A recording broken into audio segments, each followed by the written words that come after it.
Welcome to Creative Piecemeal Podcast, a podcast for creatives. I'm your host, Tammy Takeishi. Join me for compelling conversations with artists, actors, authors, musicians, and other creatives about the impact of the creative and fine arts in their lives and our ever-changing world.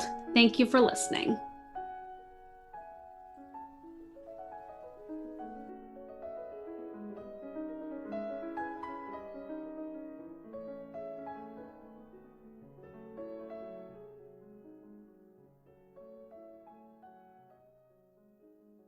Hello and welcome to Creative Piecemeal Podcast. I am super excited. Today is the first ever panel interview in which we are going to be talking about the Beatles. You may have heard of them. They're kind of a big deal.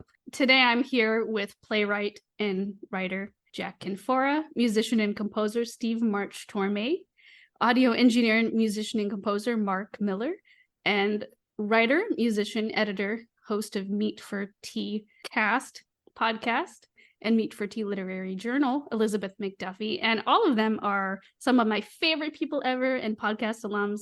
So welcome. Thank you. Thank you. We kind of have to get started with like the new stuff. The Beatles have a new song, #1 single at the moment, Now and Then. Thoughts? And did you watch the music video? And who feels like starting? First of all, I think there's nothing more fun for me than being able to say, have you heard the new Beatles single? Yeah. Just being able to say that sentence is worth it. For me, like I was just saying before, I mean, the song, people are saying, well, the song isn't as good as, Hey Jude or Strawberry Fields. Well, of course it isn't. I mean, what is? And the song to me, when I first heard it, I thought, it's okay, it's fine. But it's really grown on me now to the point where I really, really like it, especially the outro and the second half, which I think is very them at their, some moments of their best. And we were also talking about the video by Peter Jackson, really drives home that sense of, there must be a German word for it, that sense of sadness about the past, but also feeling joy in the sadness, which I think the song captures, and I think the video really drives home. That's all I'll say for now. Yeah, I wasn't the German word Farfanugan, or maybe I'm wrong. Yes, I think it is. Yeah, or Haagen-Dazs. It's not Schadenfreude. Well, I saw the video, and look, everybody has different opinions of all their songs to one extent or another. I think the video is really, really touching because they really do talk about the fact, he's not here, and we get a chance to visit with him again. And you mentioned Peter Jackson. There is no record without Peter Jackson, period. He was the one, if you watch the video, you'll see he's the one that figured out how to technically separate the piano playing and the voice, which Paul couldn't do before. And so it was kind of muddled, and they couldn't really, that's why it got put on the shelf for so long. They just said, well, this is not going to work out. So Peter Jackson, they have to thank for, technically bringing this century's technology into making that happen. I think it's an okay song. It's an okay John song. But again, because of the emotion behind it, what it means to those guys, we do kind of lean more into it like, it's really great that this got to happen. That was my take from it. Yeah, I agree. Actually, the whole notion of it being a wonderful Beatles song, it was a demo, and it was a good demo that they did wonderful things with, but the weight the song carries really for me is more, it's a good closure. It's a good sort of signifier of like, yes, we finished this thing that we were going to do in 96 because the technology is now caught up where we could technically do it. And then the whole emotion of it, just it is the Beatles technically together one last time. I mean, to me, it sounds more like a mid-70s John Lennon solo record, but it's still got a lot of lovely touches, and it does have all four of them on it. Mm-hmm. Yeah, and it doesn't have George Harrison playing on it. They knew that, so Paul purposely played his guitar part the way George would. It was for the lead, George plays on it, but not the lead. And in fact, like the small little thing he plays acoustic, but the small little thing he contributes to me is like, and this maybe touch up a larger conversation, like why they were so lucky to have George and how George is so underrated. I mean, he's just like a tiny fill buried in the mix, but it's the perfect lead into a chorus. George and Ringo, neither of them were brilliant technical musicians, but I've yet to find better song musicians. They, that play to the song and serve the song with their playing. Ringo isn't a technically great drummer, but man, listen to Strawberry Fields or A Day in the Life. Yeah. A Day in the Life. All those films. Day in the Life, where he's using it like a classical percussionist, where he's using it for emphasis. and you could have Buddy Rich would have been on there, much better technical drummer. No, wouldn't have been. He's, they're song drummers. All four of them were about the songs, and I think that goes a long way to explaining their longevity. Yeah, one of the things I liked about the video was it wasn't just a tribute to John, but it was also a tribute to George. Yes, very much so. Yeah, he was just as much featured in the archive footage and everything. Yeah, that's an interesting point you make about their musicianship. Of the four of them, McCartney by far was the most accomplished musician of the four. Mm-hmm. He was a brilliant bass player. He played his bass like a cello. Guys didn't do that back then. They weren't playing orchestral lines. They were just basically playing the root and the fourth and the fifth for the most part. Ringo, and people that said, Ringo wasn't that good a drummer, they're completely wrong. You are correct. Some of his fills, first of all, because he played backwards. Mm-hmm. He's a left-handed drummer playing right-handed, and there are certain fills that other drummers have tried to emulate. They go, how did he do that? Well, you better ask him, because there was a real specific style. Right. Even the little things he did. And George basically was a country western guitarist. He comes from the world of Chet Atkins. That's the way he played.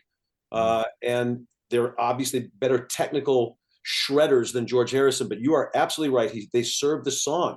They played something that's why they were who they were. You could put Jeff Beck and a bunch of other people in the Beatles. It's not the Beatles. These four really did love making music together until the very end, and it got a little crazy. But you can tell with the great albums, nobody touches them. Nobody touches Rubber Soul. Nobody touches Revolver. There was a really cool thing on Facebook that I saw about 3 weeks ago, and it said Bing Crosby was threatened by Frank Sinatra. Frank Sinatra was threatened by Elvis. Elvis was threatened by the Beatles. In 60 years, no one has threatened the Beatles.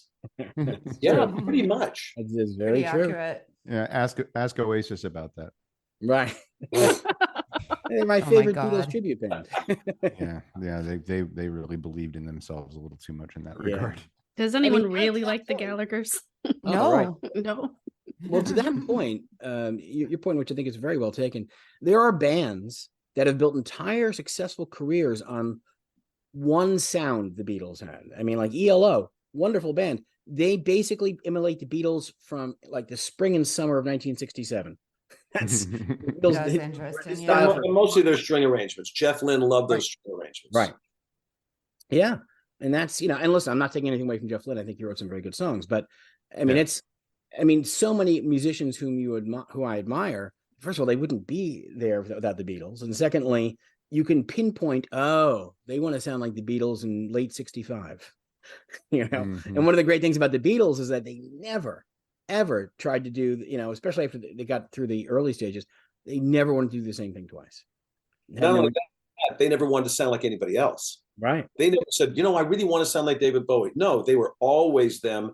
And again, you are absolutely correct. I mean, there's so many musicians, including Fagan and Becker, who I just read a review on. They said they wrote a song making fun of John Lennon because they just felt that he needed his comeuppance, but they wanted to be the Beatles when they come up. Same thing with Hall & Oates, the same thing with so many of these groups said, obviously the Beach Boys, when Brian heard, Sgt. Pepper and said, I'm going to write one of my own. Well, Pet Sounds is a nice album, but it's nowhere close. It's nowhere close.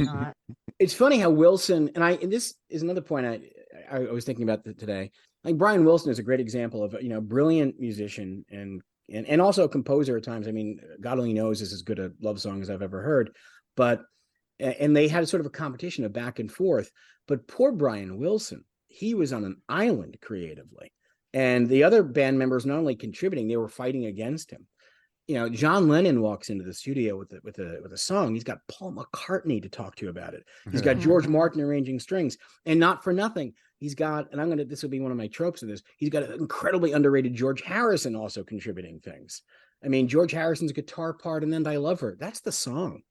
George Harrison suggesting, and we can work it out. Let's make the middle eight or the bridge, in 12/8 time. Huge difference. So you had two, I think, legitimate geniuses in Lennon and McCartney. And I think you had Martin, who was a brilliant arranger. And Harrison, it wasn't too shabby either. And by the end of the Beatles, I would argue he's as good a songwriter as anyone in the world at that point. So, I mean, you had a 2 or 3 year period where you couldn't write better songs than Harrison. And they were all together, and which is part of the joy of seeing them together. But Brian Wilson, I mean, where was his John Lennon? Named him. Not Mike Love. John Lennon. You just named him. Yeah, exactly. that's what he was listening to. Because you're absolutely right. I mean, Dennis Wilson wasn't sitting down with a cello and saying, Brian, what do you think about this? Yeah. Or it's going to the producer and saying, I want to sound like a Tibetan monk. Chanting on the mountaintop, right? Like Lennon did. I mean, their collaboration was magic. I mean, there's a reason there's been no other band like them. Right. And when people say, what's the greatest rock and roll band of all time? It's unfair to call them rock and roll. I guess you'd call them, who's the best pop band of all time? Right. Yeah. People say the Stones. I said, well, the Stones have their place. They're a really good garage band who made a lot of good records, some really good rock and roll records, no question. But none of those guys can write Eleanor Rigby. Don't even start with me. They can't write She's Leaving Home. Right. These guys were completely different. And McCartney's mind, to this day, can still come up with a really good song. Well, yeah. I mean, here's the thing. I was an English professor for a number of years. And you will find a few Beatles songs anthologized in like English Lit 2 anthologies. Eleanor Rigby, for instance, shows up frequently.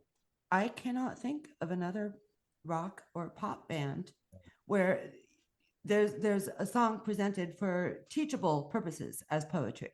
Lennon, McCartney, you find that. Once they got the message from Dylan that you could write meaningful lyrics, and they didn't always indulge in that, but when they did, wearing a face that you keeps in a jar by the door. Yeah, that's poetry. It's as good as poetry gets. It is. Yeah. And I think in some ways it hurt them individually afterwards because the bar was so high. And I think McCartney in particular was just so naturally gifted that I think it was too easy for him in some ways. And he had no one to say no to him. Mm-hmm.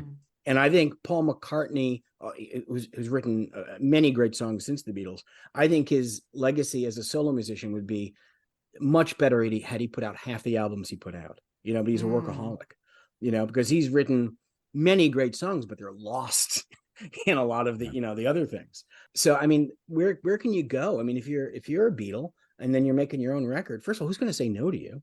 Who's going to say, that lyric doesn't work? There was a time period actually when all of them were without label. Right. Yeah. So there were people saying no to them in the 70s, at least. Right. Well, Harrison in particular. Yeah. But I think I don't have this exactly right in my head, but either Lennon or McCartney was without label for a while as well, or maybe both of them. Well, I think Lennon was, and Lennon used that as an excuse to stop for a while. And I know Harrison by early 80s, he was definitely having a hard time selling his stuff, no question. Oh yeah. But I mean, in the studio, bringing in a song, no one's going to say to Paul, you should work harder on the lyrics. I mean, Lennon had a great point about McCartney. He said McCartney is a very good lyricist who doesn't think he is, and so he doesn't try. And I think that is a lot of his solo work. But then you hear snippets, even in Band on the Run, so many lovely phrases. The Undertaker drew a heavy sigh. It's just such a novelistic approach. And this is a man who really was his main gift, obviously, was melody. Yeah. I agree with a lot of that. And I think, look, first of all, more power to Ringo to find a formula for him, which is fantastic. The fact that he can go out and tour, and if you get a call from Ringo Starr, I don't care who you are, you want to be in the band. Because he can call anybody in the world and say, hey, you want to play bass, Todd Rundgren? Okay, sounds good. And Ringo's All-Stars go out and have a great time. That's his niche. George obviously became very spiritual, and his writing was very reflective of that. It was very Eastern-oriented. John Lennon, I think, stopped for a few reasons, not the least of which is he really didn't want to be home with Yoko and his sons. It was like, the touring thing's done. I'm not working with Paul, and I'm going to take some time off. But you're right about Paul McCartney. He's like a Gershwin. He can't help himself. He's got to keep doing it. And he has written some really terrific songs apart from the Beatles. I mean, Live and Let Die is a terrific tune. Yeah. Maybe I'm Amazed is a pretty terrific tune. Great song. Junk is a beautiful song. Yep. But he's also put out a bunch of stuff that John Lennon said, there's that granny shite. He's going to Uncle Albert stuff. It's shite. Well, it can't all be brain surgery. I mean, you got to have a little fun with some of this stuff. And I think McCartney's done that. He loves the Tin Pan Alley stuff so much. Right. So more power to him. It's funny. It took me 20 years probably to really appreciate McCartney too. And I still don't actually own a copy of it. Yeah. Well, what dragged me back in was hearing Temporary Secretary. Yep. and going, what the hell is it? I for some reason had never heard it before until about 15 or 20 years ago. Which song? Temporary Secretary.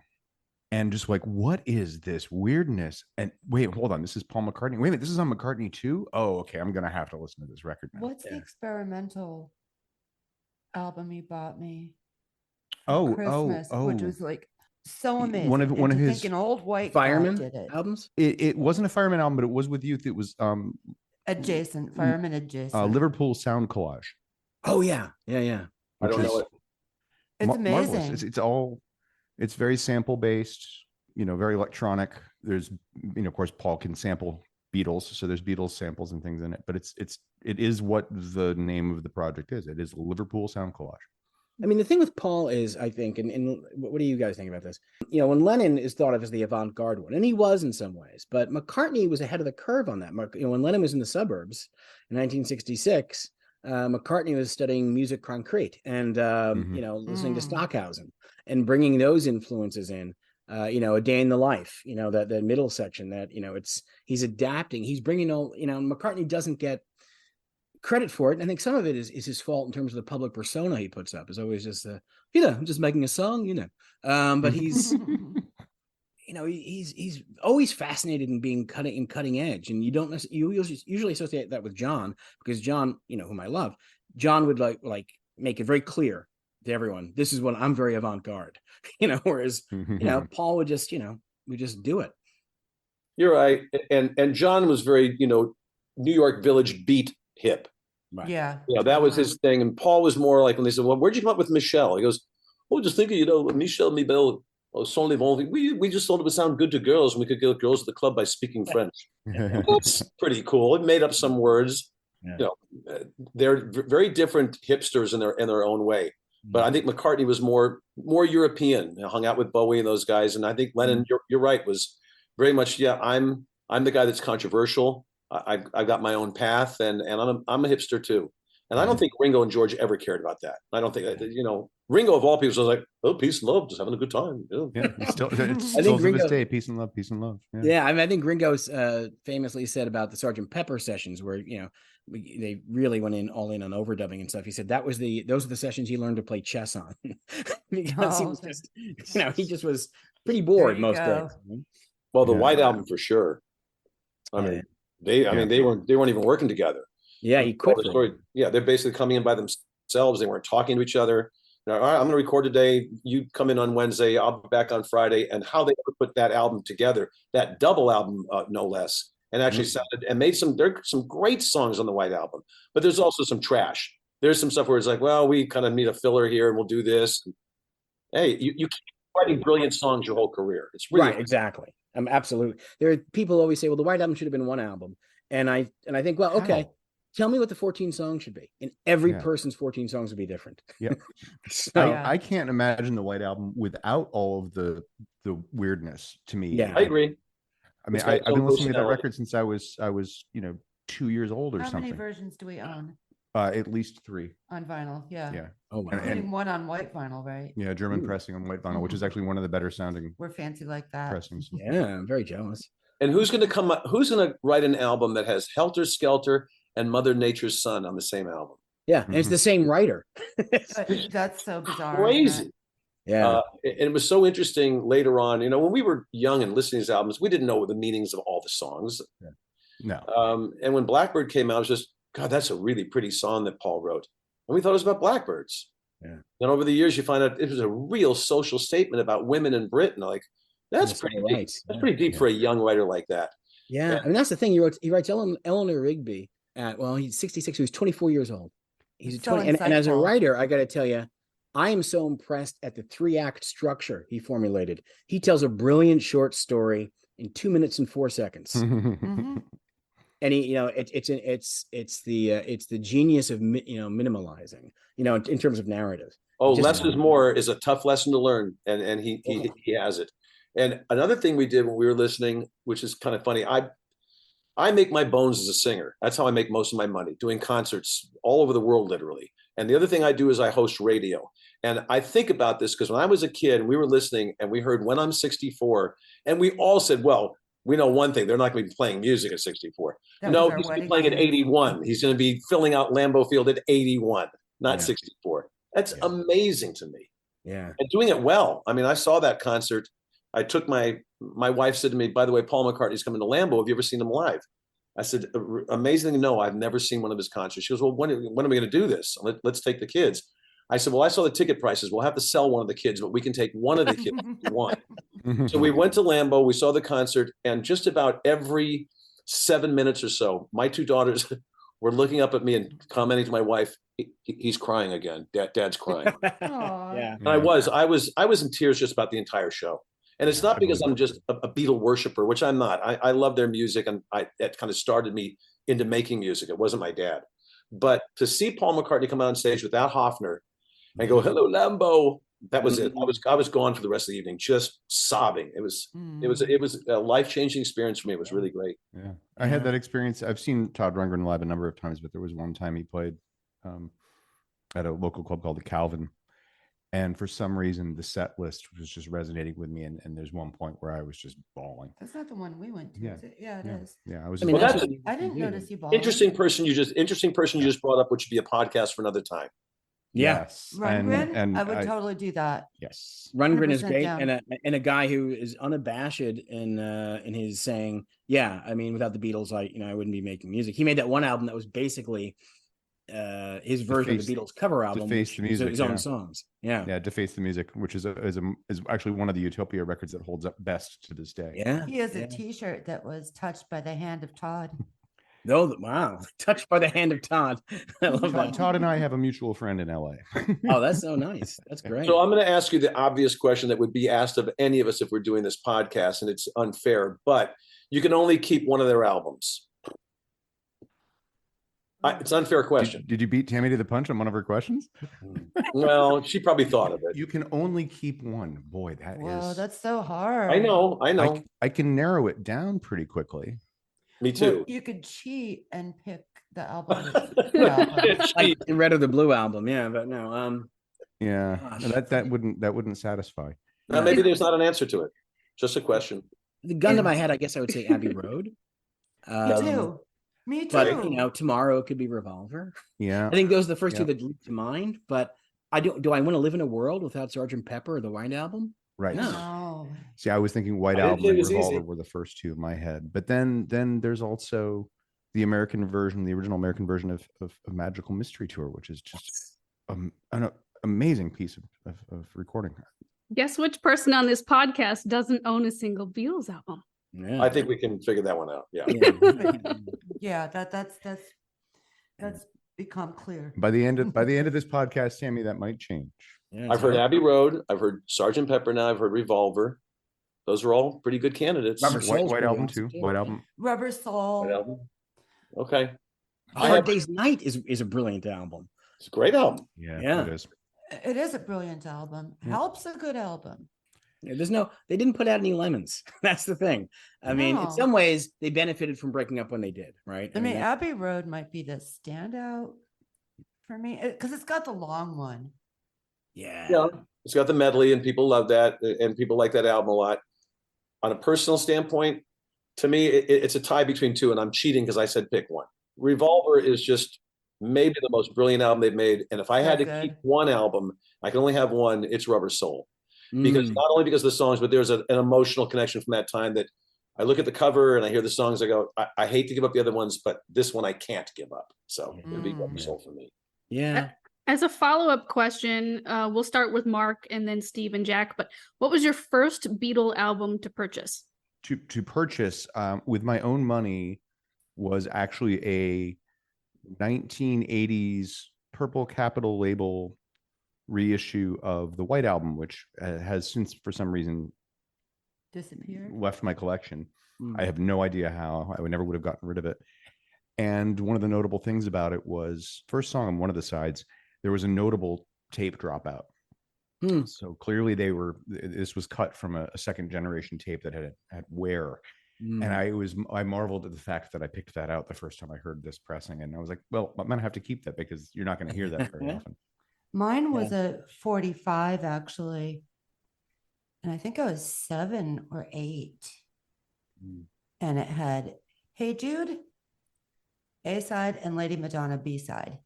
Oh, interesting. Apple Records 45. Yeah, my best friend and I would sing along to every single part of Hey Jude. Two little 7-year-olds. It probably sounded hilarious, especially when you get to the end. The Jude. Oh, the no, yeah. We did the whole thing, all of it. Yeah, every syllable. Well, on the topic of Hey Jude, just for a second, I would say, name me a vocal performance that's more impressive than McCartney's in Hey Jude. Name me a singer who can sing that ballad as beautifully as he does, and then go full out Little Richard at the end. I mean, the range he has. I think McCartney's voice is one of the most remarkably versatile instruments in the history of rock and roll.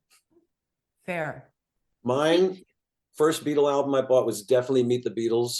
We had the four of them in silhouette with what we called at the time, our parents called, "You're not wearing your hair like that." Well, if you look at that album today, you go, "I just got a haircut." So it was definitely Meet the Beatles. And your comment about Paul's voice, John Lennon was a really good rock and roll singer. Oh yeah, but he couldn't sing "Oh Darling," and McCartney could. Yeah, to be able to sing that high and that raw and not completely wreck your voice is a skill. And he talked about that particular session. He said, "You know what? I stayed up late and I was talking too much because I wanted to go in the studio kind of raw and nail 'Oh Darling.' I didn't want to sound like Pretty Paul," and killed it. You know, that I'm sure you guys have heard this thing that's apparently true, is that McCartney in one day recorded the vocals for "I'm Down," "I've Just Seen a Face," and "Yesterday." You couldn't have three more different vocals. And I think that "I'm Down" was the first one he recorded, and then he recorded "Yesterday." Wild. I mean, it's unfair. It's unfair, because I agree, Lennon is maybe one of the top 10 greatest rock singers of all time, and he's the second best singer in the band. Oh, definitely. Yeah. Definitely. Crazy. I don't know which was the first one I bought. I honestly can't remember. I think the first time, because I inherited a lot of my albums or stole some of my albums. I think it must have been the CDs were the first ones I bought, and maybe you mentioned 45s. I just want to say, what other band would consider putting out a single using material from the album as a single? They would generally consider that, quote, cheating. What other band does that? I mean, they did it a few times, but Strawberry Fields Forever, Penny Lane, Hey Jude, and Revolution, the strongest singles maybe of all time. The B-sides were better than most people's A-sides ever were. Right. And they put out the White Album. They also put out Lady Madonna that year, and they also put out Hey Jude and Revolution. I mean, there's an iteration of Revolution on the White Album, but it's a very different song. Yeah. And they were one of the first groups that actually were putting out singles that weren't on albums. Right. That's what I'm saying. It's not on an album. Yeah. That's a cool tune. That's a great tune. I could play it for you right now, but I'm not going to. A bunch of that stuff, the stuff that they wanted to put on certain albums and they held back. I think there were a number of tunes that were supposed to go on Abbey Road that ended up on the White Album. They had to hold it back. There was too much material. It's a nice problem to have. We have too many songs. I know. Yeah. What a bummer. Too prolific. And their influences on each other too, or sometimes I guess they were overt, but sometimes they were very subtle. I was just thinking before, like in Abbey Road, for example, Here Comes the Sun. I mean, it's just seeped into his bones, those Indian rhythms, and the bridge is weird. It's like 3/8, 3/8, 3/8, 5/8, 2/4, 4/4 over and over again, and again, Harrison didn't say, "Oh, I want to do this." It just came out naturally. But then it's like it appears a bunch of other times in the album, like at the end of you give you your money on "One Sweet Dream Came True," da da da da da da da da. It's the same syncopation, and I doubt that McCartney said, "Oh, I'll pinch that." It was just in the atmosphere. And again, going back to the Brian Wilson dilemma, there weren't people in the room who could do that for each other. Yeah, there still would have been a Beatles, but there would not have been those Beatle albums without George, without their producer, George Martin. Oh, yeah. I mean, as great as Paul is, he couldn't write that string arrangement for Eleanor Rigby at that time as a musician. And the stuff they came up with for "She's Leaving Home," which is still a song that I get teary-eyed hearing. It's like, you wrote "She's Leaving Home" when you were 19? How dare you? Really? And that's the only song in this. God, I'm pretentious. It's the only. Oh, there we go.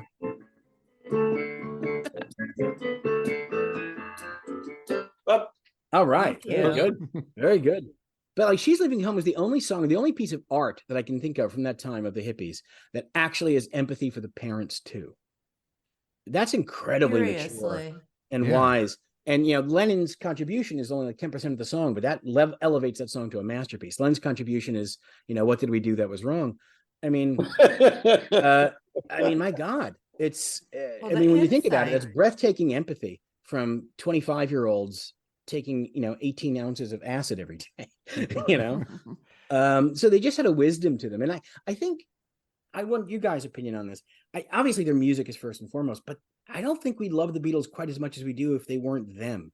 There's no other band that no question.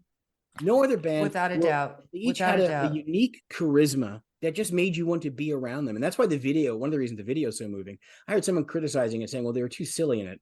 No, the Beatles were always silly. Yeah, that was the fun of them. I mean, even that final rooftop concert. Oh yeah. Still silly as hell. Still very playful. What were they wearing, for Lord's sake? Well, by the way, the Rolling Stones and the Yardbirds and the Animals didn't have any cartoon series. Need I say more? Yeah, they were silly. I would have paid good money to see a Rolling Stones cartoon, but yes. Well, I'm sure we can come up with some good stuff about Keith Richards in cartoon form. It might be. Actually, that's kind of that's redundant, I guess. Yeah, exactly. I used to actually sit in front of the TV and record them on my little Bell and Howell tape recorder when I was a little girl. Yeah. I bootleg Beatles off the cartoon show. Yeah. It's like first grade. Role models too for artists because they just always said yes. And George Martin gets so much credit for that. They always said yes until it was a no. I mean, McCartney listens to the Brandenburg Concerto and he says, well, can we do something like that? And with that, the piccolo trumpet, and George Martin says, sure. And then McCartney hums the melody that Bach would have been happy to have had. Absolutely. Well, they had that real improv yes and. Yeah, exactly. That's the spirit. And you can really hear it on the White Album. I was brought up by my stepdad, who you guys are all too young to remember, but there was a guy who was the host of the $64,000 question show named Hal March. Mm-hmm. And he was when he was listening to that White Album, he said, now I want you to take a listen to this and realize that all music you play doesn't have to be electric guitars, bass, and drums. These guys are using harps and they're using flugelhorns and they're using background singers. And it really did open my ears up to, you're absolutely right. But they opened that up for all these other musicians like Todd Rundgren and Dave Grohl, who realized, wow, it doesn't just have to be a rock and roll band. You can use any instrument, but it still comes down to songs. Yeah. You can use all the instruments in the world. If the song isn't good, who cares? Yeah. They were just great craftsmen of pop songs. Yeah.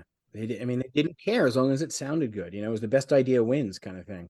And a lot of that is the Hamburg years because there wasn't that much rock and roll at that point, and they had to play 6-hour nights, and there just wasn't that much rock and roll. So they had to play show tunes and music hall stuff and learned everything, and nothing bored them, and they weren't snobs like that. I mean, you just played a bit of Blackbird, and of course McCartney, George and he as a party piece, they sort of tried to play the piece by Bach and couldn't quite do it, but so McCartney turned it into Blackbird.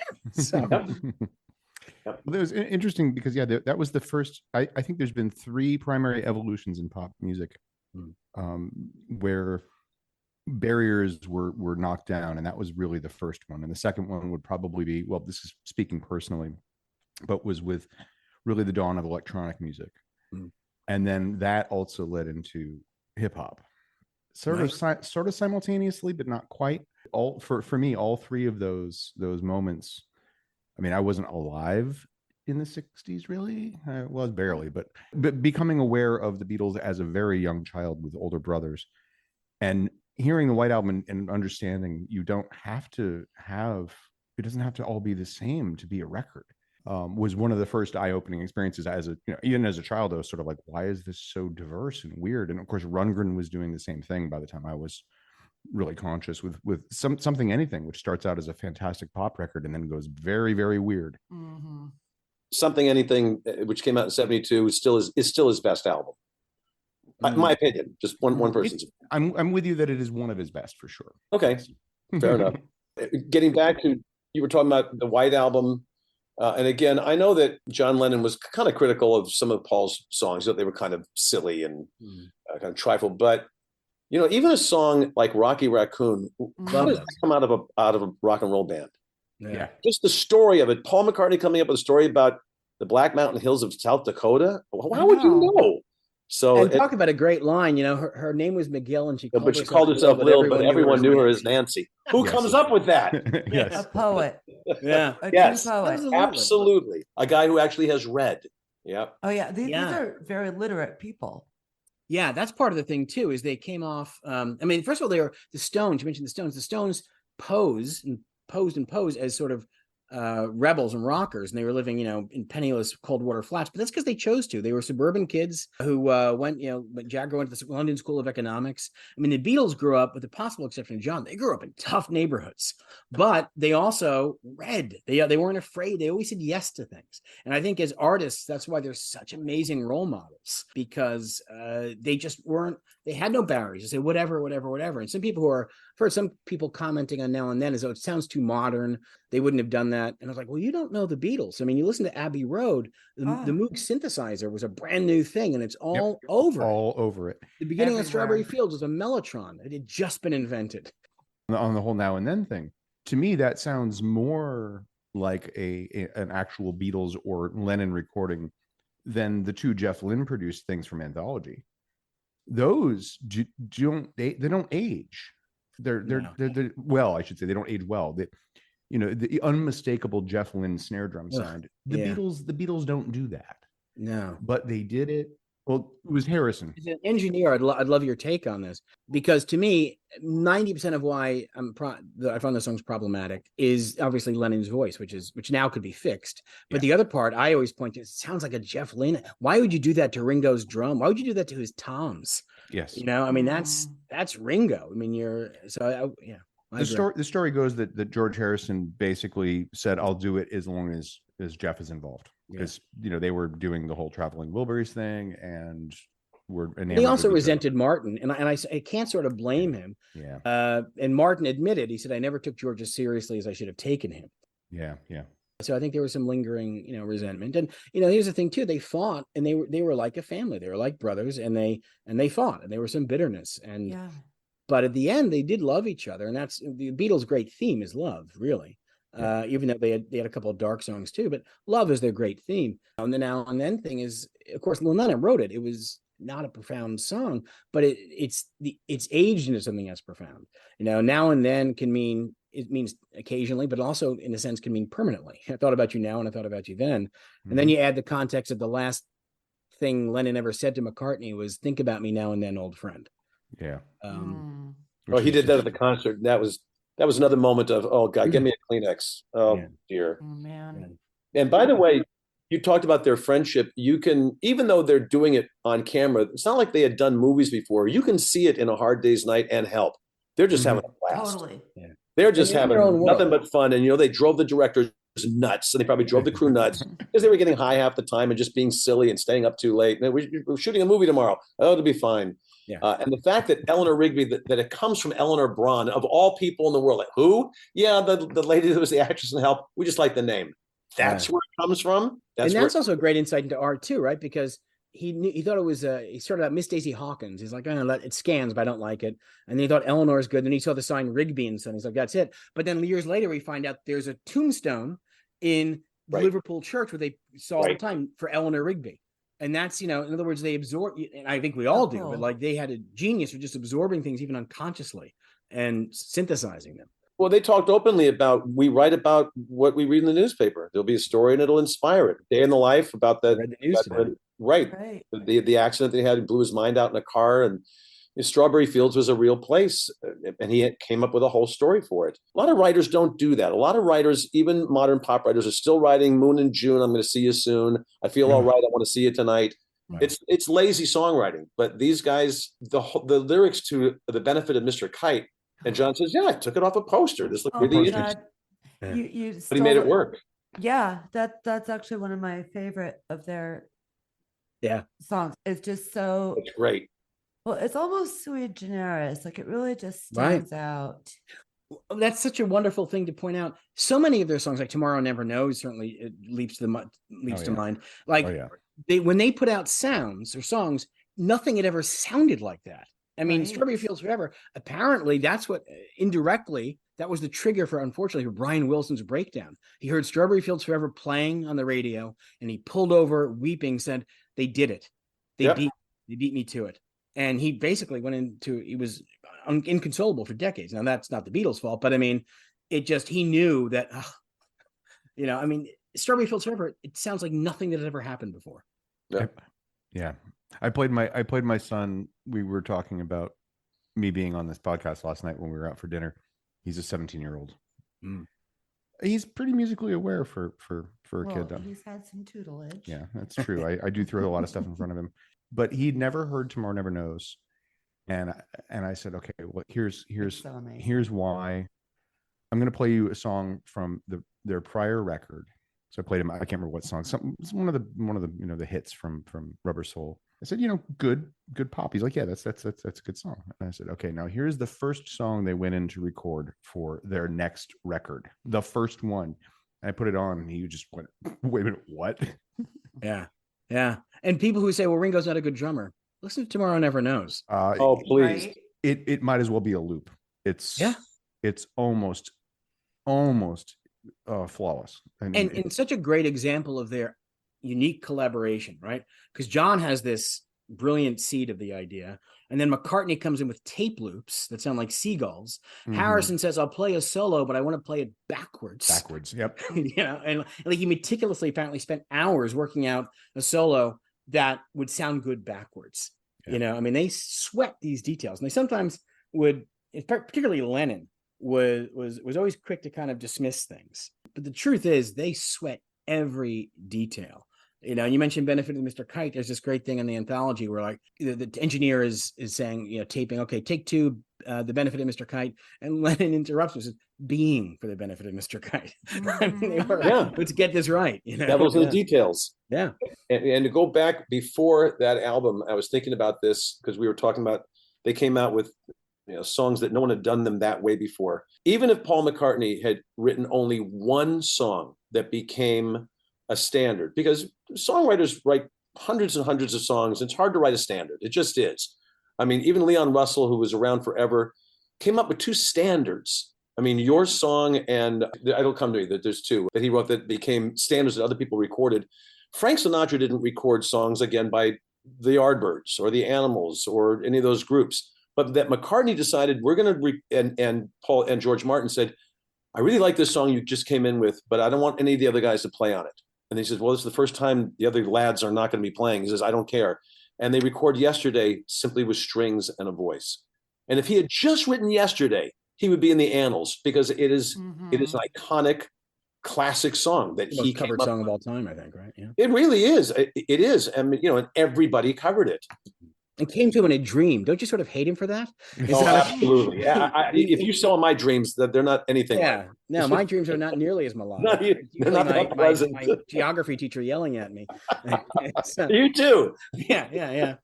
I have the profound misfortune of actually dreaming beautiful original music and waking up and it disappearing immediately. Oh dear. Only left with the memory of the experience of having, and it's happened. I mean, it's been happening. That's heartbreaking. For decades. That is heartbreaking. Yeah. It I've also had the experience of coming up with something in a dream and think, oh, this is great. And then I wake up and I'm like, oh, this is stupid. It doesn't make any sense. Yeah. But the fact that McCartney wrote that in 1964. So he was 22, not quite 22 yet. Right. And like they didn't record it for a year and a half because he's like, okay, what is this song? And like people are like, I don't know. It's good though. He's like, no, come on. It's got to be a song. So, I mean, it's, just touched by God, that sort of stuff. Well, yeah. And a song like that, again, that it's one thing for some people to cover some Harry Nilsson tunes or to cover, some of Leon Russell's tunes, like I mentioned. But I mean, I think there's got to be maybe over 100 artists have recorded Yesterday. And how many ways are you going to record it to make it yours? I mean, that's kind of difficult because the first one's pretty tough to beat. That recording is pretty pristine. Yeah. And all three of the songwriting Beatles have written songs that are objectively standards. Sinatra called something the greatest song of the past 50 years. He also called it his favorite Lennon McCartney until someone pointed out that Harrison wrote that one. But, If I Fell, think about If I Fell even. What a gorgeous melody that is. And people say, well, Lennon was a rocker. Yeah, but he wrote If I Fell. He wrote Julia. Julia, one of the prettiest songs they've ever recorded. Absolutely. Absolutely gorgeous. And talk about poetry. Yeah. So they're good. I think this is the consensus, that they were very good. that they were funny, that they liked each other. And scene. The other song I couldn't think of, the Leon Russell tune, was This Masquerade. I mean, they're both. Yeah. That's a great one. Yeah. Yeah. Well, So- we have not talked about one of the elephants in the room, which is not all that important, but yeah, they did break up because they didn't want to tour anymore because they literally couldn't. They couldn't go on stage. They couldn't hear themselves. They realized, you know what, we're really pretty good musicians here, and the screaming by teenage girls was fun for about a year, and now it's not fun. And we want to actually go in the studio, and we've got some great songs. But the elephant in the room kind of is Yoko. How much was she really a part of them finally doing this? Because I think it was a pretty substantial part. I'm not blaming her. It's just circumstantial. I think the Get Back thing is interesting because, the Get Back documentary. The 34-hour documentary. And it should be 45 as far as I'm concerned. Yes. But and people like it sort of revisits and sort of it's revisionist in a lot of ways and shows us that I think Let It Be was in a lot of ways not nearly as door an experience as it turned out to be. But one of the people I heard people saying, well, Yoko wasn't that big a presence. And I thought, yeah, but it's also edited. You don't know how big a presence Yoko is. They weren't going to show 6 hours of her just sitting there knitting. It wasn't that interesting. Yeah. And isn't it heartbreaking in the very beginning when Paul says something so prescient? He says, it would be ridiculous if in 50 years people said we broke up because Yoko sat on an amp.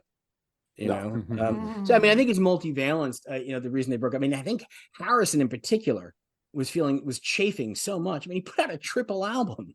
So he had songs to spare. Harrison was chafing against it. Lennon wanted to become, this anti-war counterculture hero. McCartney just wanted to make music, and Ringo felt unappreciated in the studio. It's like, well, I come in, I do a couple of parts. This is not really fun. He wanted to leave too. He didn't think they wanted him around anymore. Right, exactly. And to add insult to the injury, which is, mistake of Paul's. I think this is a flaw of Paul's. And Ringo quits, and what do? Just Paul hops on the drum kit, and he records back in the USSR and part of Dear Prudence. Yeah. Although I'd be interested in your take as an engineer, because I've heard that some people feel that Ringo at the very end, that Ringo comes in and redoes the drums at the very end when they go. I believe that may be the Ringo-ish. case. It sounds to me like it's Paul down the body of the tune, and then they dropped in Ringo. Yeah, and thank God. I'm not quite sure how they would have done that necessarily with the technology at the time, because dropping in on drums, I can tell you as an engineer, is on analog tape is very difficult. But those were also Studer J37 machines. Yeah. So probably it was actually possible. Elizabeth has something to do with the Get Back. Oh, just briefly. No, Yoko was actually my favorite thing to watch in that documentary. Witnessing the ways she occupied herself and kept herself from dying of crashing boredom was very fascinating to me, because she didn't have a lot to do. So she'd be reading the newspaper, or just the little ways she busied herself were fascinating to me. Yeah. And to Yoko's credit, I mean, again, the narrative to say that she was this purely malignant presence is too reductive and simplistic. And you see her and Linda chatting, amiably, and you never get the sense that is the. Well, and didn't Paul have, oh God, what was her name? Was it Maureen? Heather, you mean? No, I think Maureen. Oh, that's Ringo's wife. No, Ringo's wife was Barbara Bach. No, earlier. No, but Paul had, oh God, what was her name? I knew this actually about Jane Asher? 2 minutes ago. This was after Jane Asher, before Linda. Francie Schwartz? Might have been. You know your stuff. She was. I don't get out. She was much. present. She was present during some of those things too, but never made it on camera apparently. Yeah. Right. Oh, interesting. Or no, she Linda was in Get Back. No, I'm sorry. She was Linda was in Get Back. She was present during the White Album sessions when Yoko was first coming around. And so it wasn't just John breaking the rule of no girlfriends in the studio. Paul broke the rule as well. That's a great point. Although my guess is Francie Schwartz didn't tell George that his part wasn't working. Probably not. Oh, good point. Well, You're giving yourself away about not getting out much because of your Flying Dutchman sweatshirt. But that's another story. Austria, yeah. Now, I'm going to bring this up because if the girl that had been in the studio that they were kind of objecting to was Dusty Springfield or Marianne Faithfull, it might have been different. It was Yoko. Yeah. It was part of it, and we don't want to admit it, but they found her to be, she's kind of, quiet, a little different presence. She's not one of our rock and roll buds. And I think they just kind of resented it. And she wasn't disruptive. You're right. I mean, if she'd been, spinning around the studio singing the way she does, they would have said, get out of here. But she was quiet. She was a calming presence for Lennon, obviously, or he wouldn't have wanted her there. But I think there was an innate little bit of a prejudice against her, like, well, we don't really want her in the studio, and this is not what we. Definitely, it's definitely a show. If it had been Marianne Faithfull, they probably wouldn't have said anything. Right. Just one person's opinion. Yeah, no, it's true. They would have hit on her. But yeah, she was. She was an established and celebrated avant-garde artist in her own right. Yeah. Before she met Lennon, she did interesting things. I mean, she took him up the little staircase and showed him. Yes. Oh yeah, the ladder. Yeah. Which is like one of the coolest little art installation pieces. I'm jealous of that. I do art. I'd love to have been the one to do that. So simple, so effective. If all four were still alive today and cogent and coherent enough to make music, is there the strong possibility that at some point they would have gotten back together and said, let's make one more album? I think they would have. I think John was very much ready to work with Paul. Yeah, I think so too. I think before Mark David Chapman. Yeah, right around the time. Rudely. Yeah, Double Fantasy was done. He was getting back into it. It would have been interesting to see what kind of music they would have come up with. I would hope they would have stayed true to themselves and made Beatle music, which they probably would have. They probably wouldn't have tried to, we need to fit into today's market. That was never their thing. They were always leaders. And I do think Now and Then largely succeeds because it is, like you said, compositionally, it's like a Lennon solo song. But the demo is very meandering. It's not a song. They trimmed it. They trimmed it. And McCartney, I mean, this is what they did. And some people are complaining about, but no, this is what happened. John would bring in a song and Paul would say, well, let's do this here. And otherwise, it was truly a collaboration of John and Paul. And so, like it, loathe it, feel indifferent about it, that's a Lennon and McCartney song. Yeah, and you made a great point in the beginning about when Paul went on his own, there probably wasn't a producer who would say, nah, that bridge doesn't really work, and you could work on those lyrics. But I have a feeling when those two sat and wrote together, they did that to each other. John would famously say, like, you drive my cars originally, you can give me golden rings. He's like, that's crap. And initially I saw her standing there where she was just 17. She'd never been a beauty queen. And Lennon said, nope. Right. Nope, we're changing that. It's good to have an editor. Yeah. It's good to have an equal. This is a bit down a rabbit hole, but to me, some of the most interesting McCartney music in his solo years is when he was writing briefly with Elvis Costello. They wrote some great tunes together. Yes. And it was the first time he was writing with a guy who, I don't know that he did because Costello worshiped McCartney too, but a guy who's a serious songwriter, and a great lyricist. And McCartney's like said, oh, I got to show up for this, that stuff holds up better than the Michael Jackson collaborations. Yeah, I think so. Do you think? Just a little? Totally. Let's. You know what? That's not a bad record. That's not like that's a crappy record. It's pretty poppy and it's pretty bubblegummy, but it's not a bad record. Well, but if someone tied me to a chair and played "The Girl Is Mine," I would tell them anything they'd want to know. Is just as long as they stop the record. I think it was also the age I was at and having the experience of having my older brothers expose me to this music when I was little. In fact, the Beatles are one of the only popular music groups that my mother even professed to like to. And there's a funny story behind that I'll maybe tell it later on. But the era on when that stuff came out, it was just so counter to everything I was interested in. But it was new McCartney. So I was like, well, I'm still interested.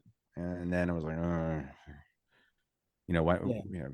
But in that same period, he writes "Here Today," which is as gorgeous a song as you can come up with, which is his tribute to Lennon, and George Martin coming up with the perfect string section. And yeah, that's true. But I wasn't actively pursuing it enough that I really would have paid attention to it. Of course, it was mostly what was on the radio in terms of my exposure to new pop music. Yeah, and I think that's actually what's hurt McCartney's solo career too. Is a lot of his great stuff, I think, is album cuts. Yeah, I mean, "Backseat of My Car" is, I think, a brilliant composition, but most people have never really heard it. It closes RAM. So a lot of his more interesting stuff, like "Here Today," for example, or even "Wanderlust," which is I think stands up off the Tug of War album. They're not the hits. I mean, "Ebony and Ivory" was the big hit off of Tug of War, and I really would rather not hear that song. Seriously. But there's, so I think McCartney's a little, he's like, well, what's the hit? One of the albums that did not do very well for him, it's got a bunch of really good songs on it, including English Tea, and that's Chaos Oh, in yeah. the Backyard. That's a really good album. Yes. And people never really talk about it. I don't know that it was all that successful for him, but there's some wonderful songs on that. They're really McCartney, homage to his old man with the Tin Pan Alley style of writing, and they're wonderful songs. And Jenny Wren is a gorgeous song. Oh, well, please. I mean, he wrote that. Everyone went, really? You came up with another Blackbird? How did you do that? It's a beautiful song. I'm gonna have to revisit that. Chaos and Creation in the Backyard is a really, really nice album. I and also, like, to some of the Fireman album, the second Fireman album's got some great songs on it. Which one? The second Fireman album, Sing the Changes, is a great song. The Light from Your Lighthouse, which is it sounds like an old-fashioned blues song, but it's a great little tune. Oh yeah. Listen to What the Man Said. Cool tune. Lovely stuff. Yeah. Disco, but also with cellos. I mean, again, who's doing that? Yeah. Well, this brings up a great topic of what Beatles song, if you could only pick one, do you think is the most underrated? We could start with Steve. The most underrated? I'll go with one of the ones I mentioned earlier, and I could probably come up with 30. We all probably could. I think Mother Nature's Son is such a beautiful song. I think that's one of the most underrated ones because it's one of many pretty songs off the White Album. But I'm just willy-nilly picking a tune right here. It's hard to do. Like 5 minutes later, I'd give you a different answer than the one I'm going to give. Of course. Yeah, me too. But you can't go wrong. Mother Nature's Son's pretty great. It's underrated. People don't talk about it, but you hear it, you go, oh, yeah, I remember that song. I love that song. It's not as well known as Blackbird and some of the others. Anybody else? What about you, Elizabeth? Jeez. I mean, for the most part, not a lot of their music is underrated. That's what I was thinking. It's held in pretty high esteem. And I think if you asked me 5 minutes from now, I'd give a different answer. I mean, you just mentioned it a little while ago, but Being for the Benefit of Mr. Kite doesn't get discussed enough. I'll go with that. That's a great one. That should be discussed a lot more. Yeah. Until a couple of years ago, I would have said, "Hey, Bulldog." The Beatles channels come on; they played every 15 minutes. Yeah. And by the way, some great lines. It's a throwaway song. It's a nonsense song, but there are so many beautiful lines in there of Lennon's, like some kind of innocence is measured out in years. Yes. Some kind of solitude is measured out in you. Poetry. I mean, throwaway lines from John Lennon, and that piano riff. What band wouldn't have killed it about that piano riff? Yeah.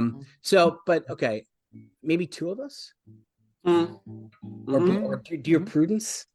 No, Dear Prudence is not. I don't think is underappreciated. No, yeah, that's probably true. Susie Sue's cover of it is amazing. Yeah, the Banshees what about The cover Inner Light? The Inner Light, I think, is The Inner Light's a good one. Yeah, that would make sense. That's a grower. You got to tuck yourself into that. I'm gonna stick my neck out. Okay. Well, it's about time. Revolution 9. Ooh, I love that one. I've always liked it since I was a kid. Too. Because I was fascinated with sound as a child. Duh. How did I get into my career?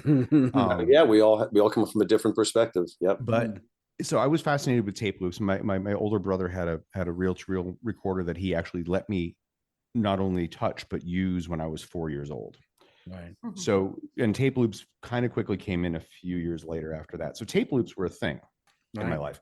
Hearing Revolution 9 as a young child, I was just fascinated, but I never really appreciated as anything other than an experiment until just literally a handful of years ago when I was listening to the White Album again, and the structure of it revealed itself to me for the first time.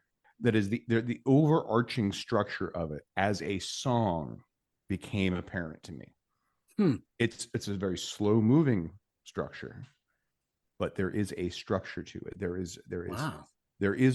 are verses and choruses, and I'm convinced. I need to listen to that again now. Yeah, I'm convinced of this now that there is a very deliberate underlying skeleton, and of course it was based on the Revolution 1 outtake. Yeah, right. Which I'm sure many people have heard, which went on and on and on. And Lennon is, screaming and ranting and all that. And that they use that sort of as the basis of it. But I don't think that's where the structure comes from. I think there was a deliberate move. Interesting. To put a form to the chaos. I haven't quite come to the conclusion of it being a narrative yet, although people have said it's a anti-war narrative or whatever. Huh. I haven't quite figured that out yet because there's a lot of random stuff in there, which is sort of like, well, they are standing still. Yeah. Yeah. I have a question for the room. Did John Lennon, in your opinion, ever write a better song than In My Life? Well, there's some controversy there, right? Too, because As to who wrote it? The melody, Right. There's quite a few songs like that are controversial where Paul says, no, actually, I wrote the second act. And, John goes, no, he didn't. Well, who knows now? But In My Life is pretty hard to beat for just a great pop tune. And I think John wrote most of it, as far as I know. Yeah, you certainly wrote all the lyrics. I don't know better. I could pick a couple of tunes on that tunes. I could pick a couple of songs in that album that might stand up. I would say Norwegian Wood is pretty brilliant. It appears in a lot of good poetry anthologies. And also, like, talking about underrated songs. What about Girl? Oh, yeah. Girl's a great tune. And it's got sound effects in it. Yeah. We figured, whoa, okay. Yeah. I'm going to do that in. Yeah, Across the Universe, I think, is one of the rare songs of theirs where I don't think they ever captured the arrangement and the recording quite right. No. But I think that's as beautiful song as you're going to get. All right. And in the same vein as Norwegian Wood, I don't think he wrote a better song than Nowhere Man. Oh, yeah. That's just a great, you go into any place and you hear the first, he's a real, and you're off to the races. Yeah. You all know the harmonies. You all know that song. That is one of the things about them it's one of the many things that differentiates them from all these other groups is you can sing the first 2 to 4 notes of almost any of their songs and you know the song. That's pretty unusual for a lot of tunes. Yeah. The first 2 to 4 notes and I could start it and you could finish the song. That's yeah. And also in 1965, what pop band is writing about existential loneliness? Well, now they are, but but I mean, in 1965, no, this is not a love song. This is a song about, closing yourself off from the world. And again, their message, sometimes it was explicit, like All You Need Is Love, but their overall theme was, love and community. And I think, McCartney, I think once said something like the things he's proudest of as the Beatles is that their message was always positive. Mm-hmm. And in the world, and of course, his famous line, in the end, the love you take is equal to the love you make, is a wonderful, profound sentiment. And I once heard him recently, someone asked him, why are you're an optimist with the world going on today? Why are you such an optimist? And he said it so beautifully. He said, well, because I think we outnumber them. I think the good people outnumber the bad people. I hope so. Yeah. That's like Fred Rogers kind of look for the helpers. Yeah. Similar philosophy, equally beautiful. And that's a great quote you just made. And, other songwriters could sit and hear, all right, so, and in the end, the love you make is equal to the love you take is equal to the love you make. Well, I could have written that. No, you didn't. But you didn't. Yeah. He did. Well, he thought of it. Yeah. Yeah. Great, buddy. It's a great line. Mm-hmm. Yeah. Yeah. Tammy, you've asked like one question. Well, that's okay. That's okay. I have a newfound respect for the band. We're doing our job. Yes. That's right. I'm being converted as we speak. I commend you for doing this. It's very brave to pick something that you don't like and get people to wax on about how wonderful it is. It is fascinating. It's Tammy's. I don't think you're going to find another group like this. I don't think we're not going to come back here and do Pink Floyd and wax as poetically. Nothing against Pink Floyd. I'm just saying these are the guys. This is the Mount Rushmore, these 4 guys, and not only because of the music, but because of their personalities and because of the experimentation with sound and everything else and the being openness and the positivity. There is nobody else like this. Well, I mean, Elizabeth said it best. She said they're sui generis. I mean, there's just nothing like before them and there's nothing like after them.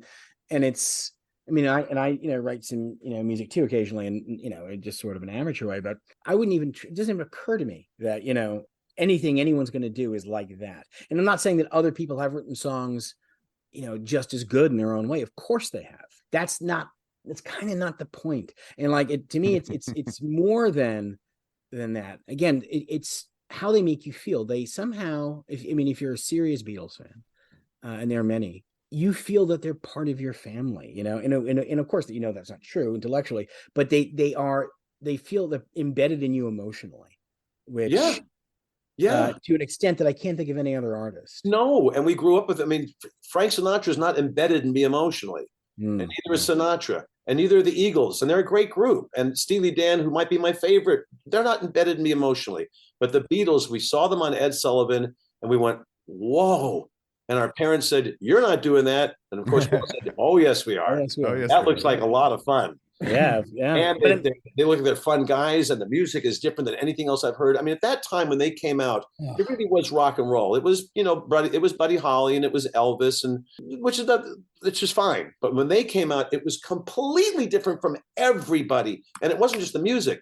Nobody dressed like that. Nobody's hair was like that. Nobody spoke like that. They became a cultural phenomenon, even more so than musically. No other group has. There is no other Abbey Road where we go to England and we all have to walk across the street because it's Abbey Road and take the picture. Yeah, it's so true. And to that point, they were just, when they arrive in famously, in 1964 to do Ed Sullivan, and they do this impromptu press conference, and the reporters are going there with their daggers drawn. These are stupid lightweights, and the Beatles. It's a fad. They'll be gone. They'll be gone in a year. It's a fad.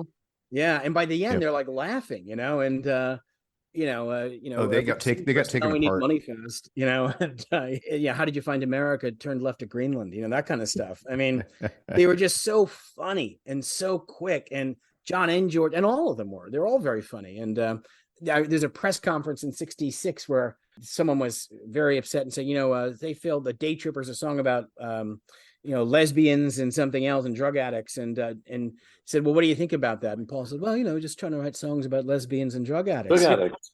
They just buy into the BS of themselves. Well, our lovely hostess, I'm going to suggest to you that you watch the movie A Hard Day's Night. Okay. Seriously, watch the movie A Hard Day's Night. I'm serious. Watch the movie A Hard Day's Night. It's in black and white. Oh, yeah. And it is thoroughly enjoyable, and it is silly, and the songs are terrific, and the humor in it. I mean, that's when people really got to know John Lennon and Paul McCartney. Said, geez, these aren't a bunch of dumb, long-haired guys. They're really funny and quick. You make a great point, quick as heck. And they were ad-libs on that movie. It wasn't all scripted, not a chance. They were just flying. Most of that was not scripted. It was maybe plotted out, but it was not scripted. Yeah.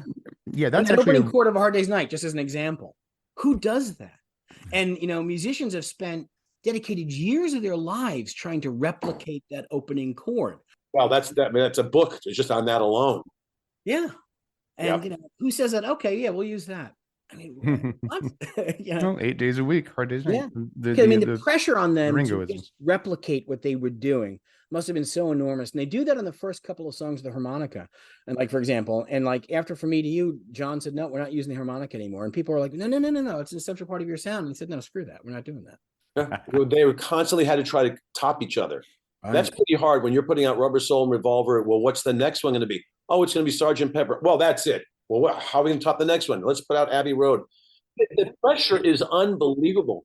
Yeah, they had all those people competing, and John brings in Strawberry Fields, and Paul says, well, I better bring in Penny Lane. Right. I know. And then it becomes a double A side. Here's what we're going to do it at the end of Day in the Life. Why don't we have a piano chord that goes on for 48 seconds? Why? Well, because no one else has. Right. How about we do and then the dog whistle after it. The reverb, and let it just keep decaying. Yeah. No one else has done it. No one else has done it. The magic of compression and writing faders is how that was done. Well, very, very true. As you know. There's a really amazing book, although 2/3 of it is so technical that a lot of Beatles fans would probably be bored to tears, called Recording the Beatles. Yes. And no, this is two guys. I can't remember their names. I have it in the other room. It's the size of a reel of tape. It is a massive tome. You cannot read it laying in bed. Mm-hmm. And I bought it when it first came out. It was $120 shipped from England. It's now selling for $1,000 used.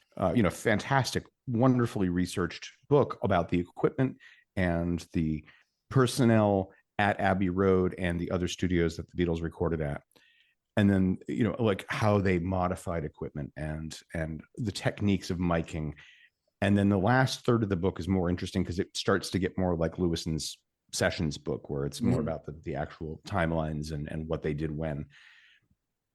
And I forget my point exactly, other than like, yeah, I forget my point completely. Well, the point that no one else was doing what they were doing. Yeah. No one else was recording like that. Yeah. No one else was using a Mellotron. No one had ever heard it before. Exactly. Let's try it, and why not? It was basically their philosophy. And Mark, I'd be very interested in your take on this, because Abbey Road was, of course, famously behind the times. Like their studio was, their recording equipment compared to even other places, in America certainly, was pretty primitive. And yet, like you hear stories from musicians saying they would tear their studios apart trying to figure out how to get Ringo's drum sound, and they could never do it. Harrison once said that the fact that they were so limited that it actually helped them. He was saying that, now you just press a button and you get any sound you want. And he said something effective. There's no sweat in that. There's no creativity in that. I'm glad you brought that up. Back in those days, as we know, and as you especially know, there was not a word called auto-tune. It did not exist. And if you listen to Beatles songs, which were recorded quite often in mono, and you can separate the two. We've all done this. If you're a Beatle fan, you've separated the speakers on each side, and you can hear just the background harmonies here and just the rhythm guitar over here, and they sing out of tune. There's nothing perfect on the song Word. It's horrendous, but they knew how to mix this together. But it was nice that there were actually mistakes on these albums. That made it even more human, that it wasn't these weren't Steely Dan sessions. They weren't trying to get the perfect, hi-hat sound for 3 months. They went in and recorded great tunes, and screw it. So there's a little mistake in there, and George is singing a little bit flat. So what? It worked. That was Hard Day's Night Chord. It's because I read somewhere that one of their guitars is slightly out of tune, and that's probably what makes it work. Mistakes are, I wonder. Was it McCartney that said something about, like, if there's a mistake in the recording and we're mixing it, I will instruct the engineer to turn it up.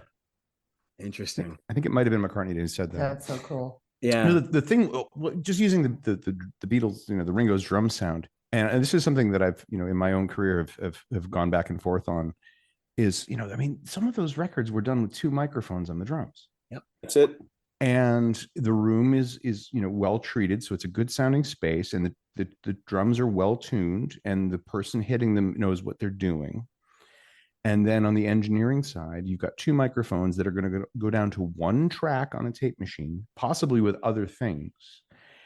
And they need to be dynamically controlled. So initially they were going through compression just to keep the levels even. And then eventually they started pushing the compression harder, which is where you start getting some of the really amazing drum sounds. And those were compressors that were made by Altec and then modified by the EMI engineers. But you can do that with almost any decent compressor. And people have been chasing this for years, but it's actually not as difficult as you think. But the magic isn't in how you record it. The magic is the person hitting the drums. Yeah. And you want Ringo's drum sound, you got to get Ringo. Mm-hmm. You are correct. And as we all agree, the magic was in the songs. And it always is. Oh, yeah. It always. Totally. Yeah. By the time this airs, too, I don't think airs is the right word. I mean, you'll be in your 70s. Yeah. For Beatles fans, arguably something as exciting as Now and Then is, the Red and Blue albums, their greatest hits albums, are going to be remixed and re-released, particularly the Red albums. I mean, Friday, right? Fascinated to hear that, the early songs, to see how, because I personally think Giles Martin has done a very wonderful job with remixing and remastering these albums. Revolver. Agreed. Agreed. Now, what is that guitar that's behind your head that's to your right, behind you? It's in a frame. Talking about me? Oh, yeah. That is John Lennon's. It's a picture of John Lennon's 1965 Epiphone Casino. Whoa, wait a second. I think you just made a best friend. You don't mean this, do you? Oh, my goodness. Oh, you mean this Epiphone John Lennon Casino? Yeah, so we have a fan. We have a fan. So many things that I'm. I have the same exact artist over in the wall over here as Paul McCartney's Hofner bass. Now, if you're going to pull that out, there's a straight line. We'll leave alone anyway. Don't have that one. If I played bass, I'd probably have to have one in the collection. But no, I love this Epiphone. It's got the unfinished blonde finish. That It's right. Like they took to finish it off because you to get a more resonant sound. Yeah, interesting. Yeah, fun stuff. Yeah. Tammy, any other questions for us? Yes. I've just been fascinated by this. You better write down A Hard Day's Night. You better see the movie. Yes, Easy to agreed. find. Oh, it's so good. Easy to find, and you really will enjoy it. Even just some of their interviews and press conferences are just so masterful. I mean, Eric Idle tells the story of, I mean, just they were this way in real life. Eric Idle tells the story of vacationing with George Harrison on some island, and people would like freeze when they'd see him and say, and they wouldn't know what to do. And one person came up to him and said, what are you doing here? And Harrison says, everyone's got to be somewhere. Right. So good. And George also, to me, came up with like the philosophy that best sums them up, and it's a way we could all learn to live. And their optimism, this was early when they were touring, like in 1962 and 63, like they were the supporting act for like Cilla Black, and they were in the north of England, and their van broke down, and it was snowing, and they didn't know what to do. And it was kind of hopeless in a way because they didn't have a phone or anything. And George just said, something will happen, and it's that philosophy. It's just simple but profound, and faith in things will work out. God, we need that. We do. What were you going to say? Yeah. Oh, speaking of Eric Idle. Oh, yeah. And the Beatles, how about those Ruddles? Oh, I love them. Me Neil too. Innes was a brilliant writer. Cheese and Onions is one of my favorite songs. Oh, Cheese and Onions is great. Cheese and The Onions. Ruddles. Yeah. Fun to watch. Tammy, by the way, if you get a little further down the Beatles rabbit hole, definitely check out what was the name of their documentary, the initial Meet one, the Ruddles. or was it All You Need Is Cash? All You Need Is Cash. Yeah. Oh, that one. Yeah. Actually, Tammy might like that better because she doesn't like McCartney and Lennon's voices, and it's Beatle pastiches Right. that are brilliantly rendered but sung by Neil Innes. So you might prefer that. Ricky Fattar, right? Yeah, Ricky Fattar is the guitarist, and Barry, yeah. And Ricky's been with Bonnie Raitt now for 1,000 years as her drummer. Ooh. Oh yeah, Oh, Ricky, I didn't very know that. versatile musician. Yeah, I contributed something. There you go. Yeah, no, it's a lot. This question might take you guys a while, but it is, what is a chord change that makes you melt? Oh, you came up with that beginning of "And I Love Her." What there's one that they do, that early one where it's on acoustic on a nylon guitar. Oh, If I Fell. If I Fell starts in one key, and by the time it goes to the body of the song, he's modulated already before they've gotten to the first verse. It goes. Tammy, one of the things that they did all the time was go from major to minor mode and back. And most songwriters back then, it was either a minor song or major. They did it all the time, and they did it seamlessly. You try to figure out what was the connecting chord. There wasn't. They found brilliant ways of going between minor mode and major mode. But that beginning of If I Fell is just gorgeous. Yeah, that's a great choice. I do like that. Lennon in particular he could do, and he does it now and then, actually, where I would argue that the chorus is very actually happy and upbeat, and yet it's 3 minor chords in a row. It's very interesting. It goes from a G to B minor to E minor to A minor, and most songwriters can't make that sound happy. And he does. Dichotomous. Yeah, I would, if I had to pick one chord change, I say it's a pretty simple answer for me, is I think it's the B minor chord in Penny Lane, because it starts off. Yes. Very good. Major.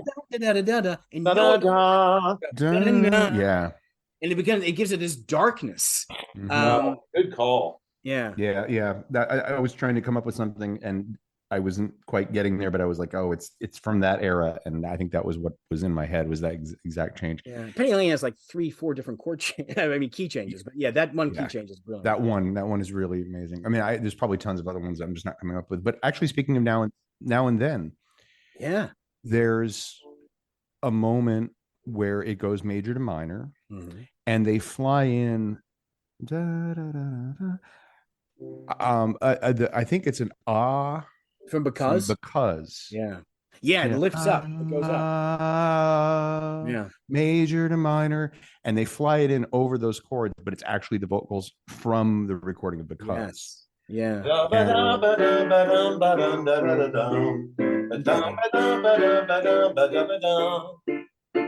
Yes. What does that? It changes everything. So good. Good call. Am I cheating if I just pick a transition between the long one, the end of Golden Slumbers, to carry that weight. Yeah. Oh yeah, that's good. That's pretty momentous. And who does Write a that? song like Golden Slumbers and then be okay with letting it go after a minute and a half. For most songwriters, that would be the crowning achievement of their composing career. No, just move it on in to carry that weight. Yeah.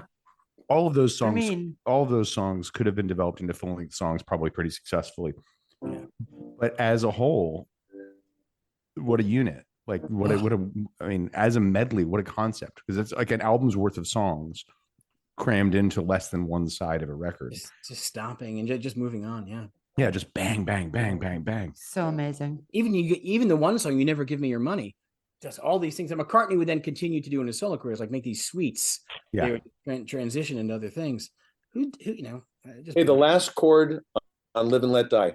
Oh, because he's playing dum dum dum dum dum dum dum dum dum dum dum, and then he ends it dum dum dum dum dum. Really? Came up with that out of that? She's going perfect. Da da dum da da da da da da da da da da da da da da da da da da. Yeah. Really? There's another chord change in there that's one of my favorite changes of all time, and I don't know the chords, but it's Live and Let Die, da dun dun, and then that next chord, dun dun dun dun. It's some sort of diminished thing, and it's just a perfect chord. Yeah. There, that one. Yeah.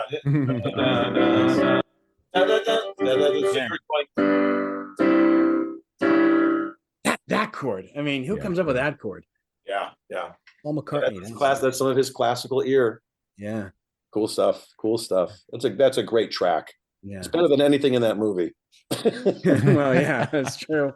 I wasn't the biggest Roger Moore. There's a story about that. Is McCartney records it, and then they bring it to Albert Broccoli, the producer, and he says, "Oh, that's wonderful. Who are we going to get to sing it? Because only women can sing Bond films." And they said, "You don't understand. Paul McCartney." Not now. This is McCartney here, folks. This is not a Shirley Bassey song. Yeah, exactly. Oh, there's a whole other podcast.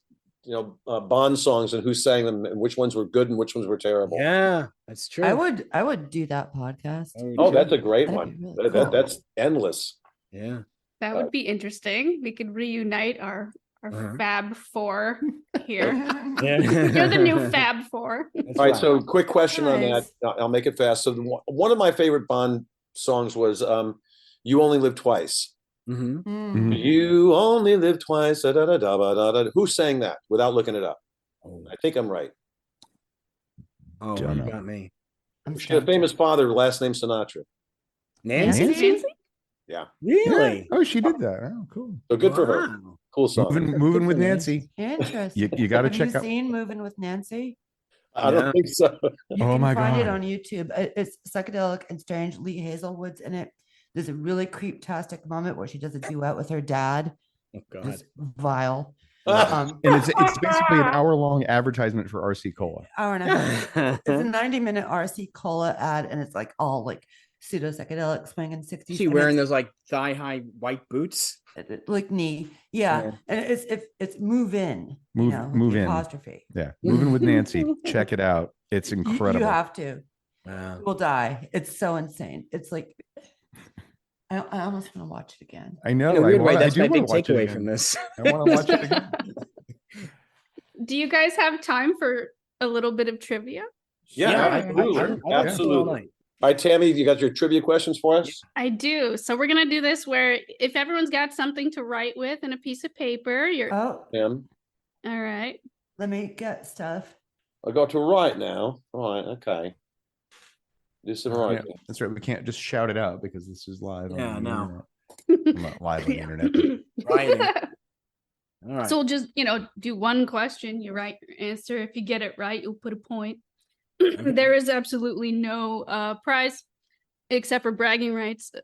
We should definitely do this again with like some other topic. Or still this topic. Or still this topic. We could see if Malcolm could join us. That would be interesting. Oh, yeah. Yeah. I am so proud of myself for having researched these trivia questions. I wrote them myself. Awesome. Clever you. Yes, like they're it. probably too easy for you guys, but you know what? We're gonna see what happens. Before you do your questions, I want to share with everybody real quickly 2 of my favorite opening lines to songs, okay? Flew into Miami Beach, BOAC. Mhm. Opening line. Chestnuts roasting on an open fire. Opening line. Okay. They're both good ones. You Picture can put those yourself in a together boat as a there. couplet. Yeah, That would be a great opening verse for a song. it would be. It would be. Should work I don't on know that. where it would go, but Oh goodness. Oh gosh. I love you guys. We love you too, Tammy. yes, we do. Okay. What was the name of John's first wife? Cynthia. Yo, yes, look what you've done. You're supposed to write it She's down, not say it out disqualified. loud. She can't play. Everybody gets a point for that one. Yeah. I'm assuming everyone knew that Yes. Yeah, we did. Somebody had to say it. I know, I couldn't help myself. though.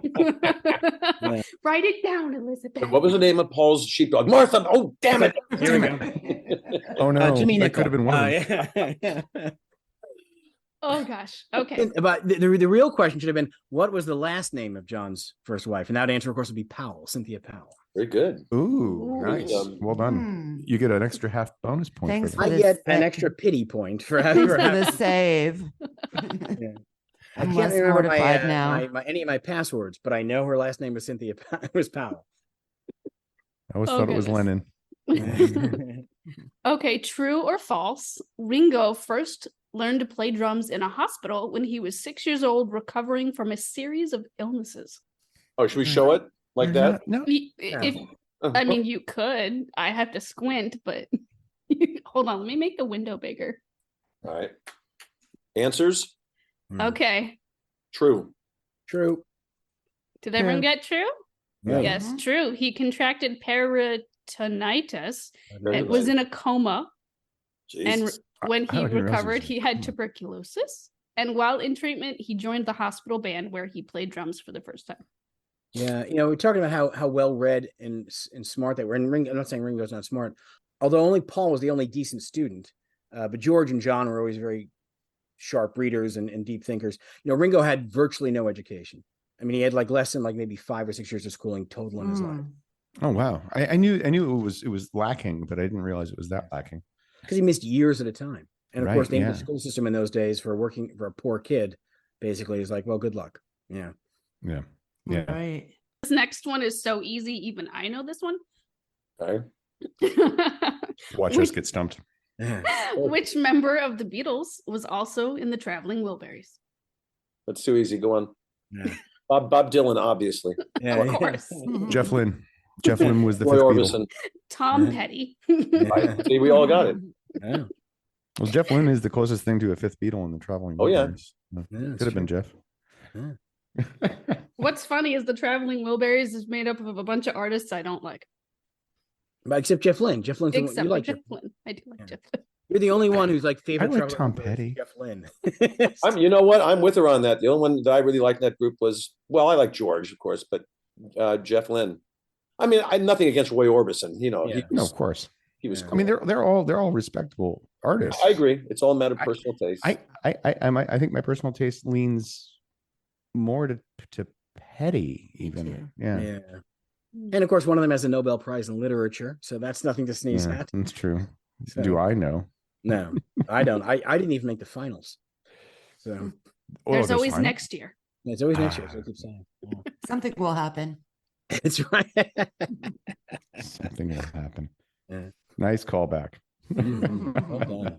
Question 4. I'm so All right. curious. What is it? Name the 1994 movie about the Beatles' time in Hamburg, Germany. Okay, we're writing it down, friends. The 1994 movie about the Beatles' time in Hamburg, Germany. I didn't know there was a movie about it. I learned something new. I have not I'm watched learning it. something new right now because I am putting a question mark. This is my first no Me point. too. It's mostly about John and Stu, really. Yep. Stevie Ratcliffe, right? I've heard of this, but I cannot recall the title. I can show mine. Okay. Ben-Hur. No, that's wrong. No. Ben-Hur done that. Oh, hey now. Yeah. Yeah, no, Backbeat, right? Yes, Backbeat, starring Backbeat. Stephen Good call. Dorff, Cheryl Yes. Lee, Ian Hart, and Gary Bakewell. Yeah, that was all about Very good. Astrid and Stu. It's not bad, actually. Never seen it. Yeah. Jack, you're not going to make me watch that, are you? Yeah, you're not allowed to watch it until you watch A Hard Day's Night. And Good point. Good point. Fair. And perhaps help too. You And haven't when earned. you watch that. Hard Day's Night. Besides liking it, you'll see where George found his wife, who became Clapton's wife. That's true. Just stuff. That's true. You like George's scene in that movie is my favorite scene in the movie. It's a brilliant scene where he It's wanders so into the advertising office. And he's like, you can be she's a drag, a well-known drag. Bag. Oh, George. Your uncle's very, very clean. He's a very clean man. It's very clean. Oh yeah, very clean. Probably really too easy for you all. Name the Beatles song about a meter maid. Not many people know this, but it's actually Yesterday. Exactly. It's right. It is. I think it's actually For No One. But I was thinking Taxman, but you know. come on, Tammy. Come on now. Here we go. Lovely Rita. Rita. Lovely reason me. Yep, lovely You Rita. inquire discreetly. Yeah. You Even guys, that's just such a Another fun underrated lyric. song. Another underrated cool song. Got the bill and Rita cool. paid it. Took her home. I nearly made it. Made Sitting it? on the sofa with the Yeah. sister. Those are two. Yeah, hello. Come on now. Hello. For all you kids out there. Yeah. oh gosh. Oh No gosh. innuendo there. No. Mhm. None at all. Okay. This song on the album Abbey Road is the last song the Beatles released in which Ringo had lead vocals. What is that song? Mm. And though it's credited to him, in reality, George wrote most of it for him. Mm. Just like George wrote "It Don't Come Easy," which was a big #1 hit. I don't recall which one it is. So should we? So Yeah. so. Oh, Mark- it's Mark and Elizabeth, Octopus's you Garden. Right. It's OG Ringo, man. Okay. Which should Yeah. be on the Beatles kids album. Yeah, that's right. I'd Along like with to Maxwell be- Silverhammer, despite There's the that great Yep. scene in Get Back where Ringo Under brings the- in Octopus's Garden, and all he's got is that Yeah. I'd like to be under the sea in Octopus's Garden. And then George comes over and basically writes the rest of the song for him. Yeah. Interesting Yeah. part that we could be. So you got to go to the mine and then you go back. So yeah. What a Yeah. pal. Yeah. Yeah. Okay. This is a two-part. There's a question in which the answer is probably too easy for y'all. And then there's a second question in which it will be harder. So, Ooh. name the 2007 Beatles-based movie that starred Jim Sturgis and Evan Rachel Wood. Oh, I know of, and I can't remember what it was called. And then part We two. talked about that song earlier, actually. We did. And then We part did. two, if you happen to know this movie, name the director of the film. Mm-hmm. Yep. Nope. Well, it wasn't. What's her name? Oh, I know what her name is. It wasn't Julie Killers of the Flower Moon, and it wasn't Spike Lee. I know that. Taymor. Spike Lee would have done wonders with that. Yes, Manhattan. Julie Taymor directed it. It is Julie Taymor, director, Wow. and Good. Across the Universe. Yeah. Across the Universe. Yeah. I actually like Nice that covers of movie. Beatles songs in that. I have They do it. some nice Must be jobs good. of that. Yeah, I Yeah. didn't Bill have- Cocker does a great version of Come Together. I do like the soundtrack actually because it's Beatles songs sung by not the Beatles. Okay, fair enough.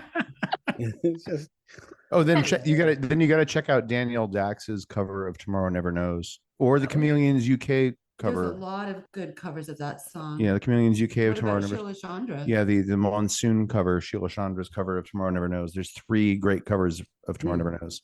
Is there's that no all? shortage of great Beatles covers. There's more than that, but those are my favorite 3.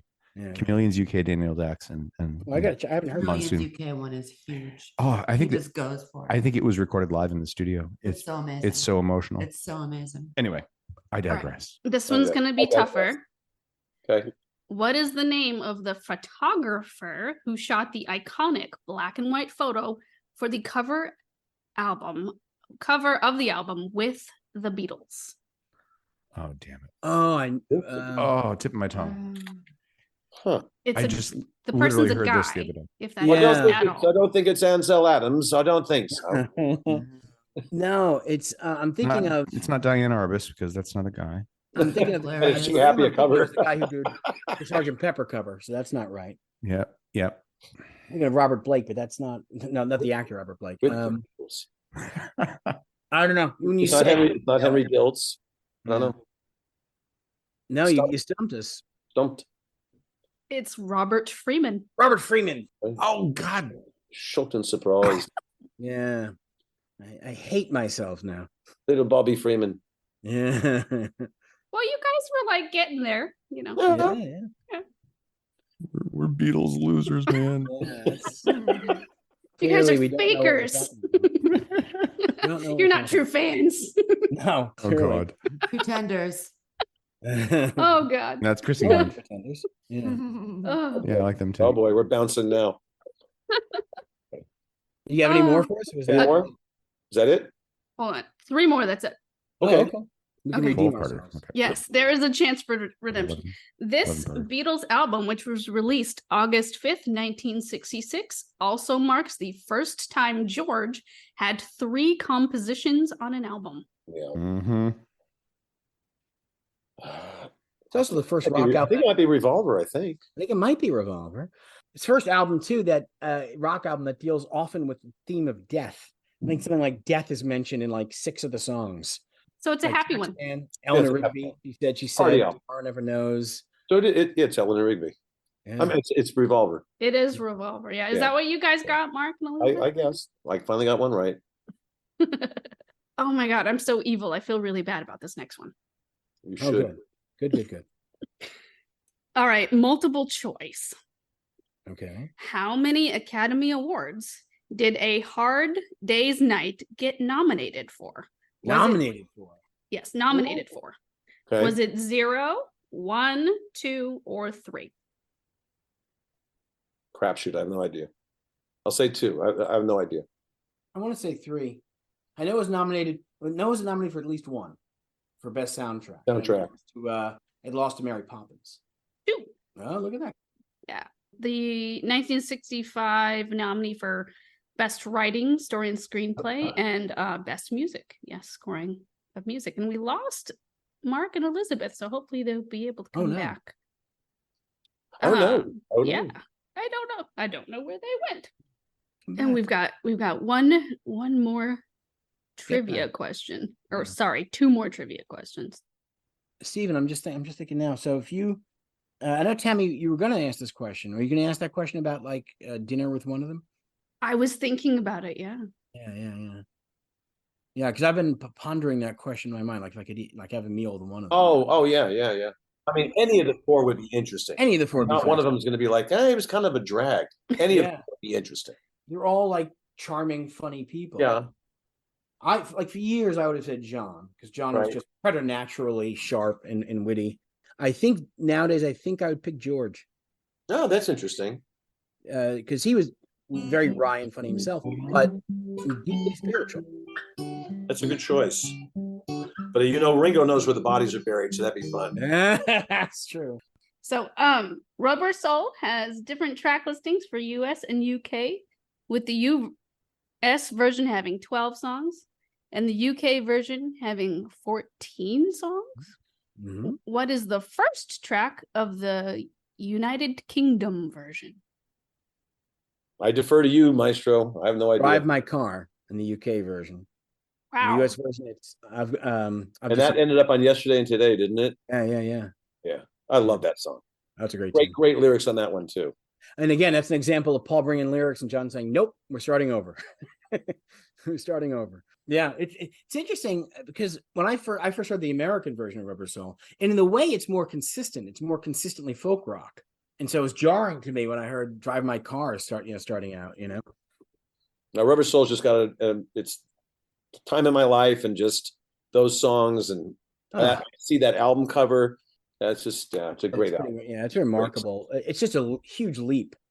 Oh God, yes. And they had like something like 8 weeks to record it. They were like under huge time constraints. Oh yeah. And that's when John finally said, that little party piece used to do to try and pick up French birds. Maybe make a song out of that. Right.